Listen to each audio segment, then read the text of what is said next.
কি সংসদে বলতেছে কি তেলের কোনো সংকট নাই। কিচেনে রান্না করা আর এই তেলের সিরিয়াল নেওয়া কিন্তু এক না। তো কিচেনে দেখে, ওনারা তো ফিল্ডে আসে না। ফিল্ডে এসে একটু দেখতে বলেন, কিচেনে রান্না করা আর এই তেলের সিরিয়াল নেওয়া কিন্তু এক না। ওনারা তো গাড়িতে সরকারি ভাতা পায় এবং সরকারের সবকিছু খাইতেছে এবং সরকারি সব সুবিধা পাইতেছে, তাই না? আর আমরা সাধারণ জনগণ কি করতেছি এই যে সিরিয়ালে?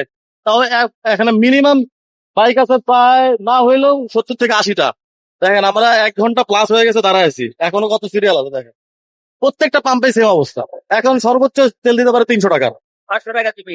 না না, 500 টাকা দিবেই না, 300 টাকা তেল দিবে। আমি সেদিনও নিচ্ছি এখান থেকে। আমরা যারা প্রাইভেট সেক্টরে কাজ করি, মার্কেটে জব করি, আমাদের বিভিন্ন জায়গায় ঘুরতে হয়। তো 2 লিটার তেল সর্বোচ্চ একদিনেও অনেক সময় ফুরায় যায়। তো আমরা যদি এরকম 2 ঘন্টা 3 ঘন্টা সিরিয়াল নিয়ে 2 লিটার তেল পাই, তাহলে আমরা কিভাবে চলবো বলো?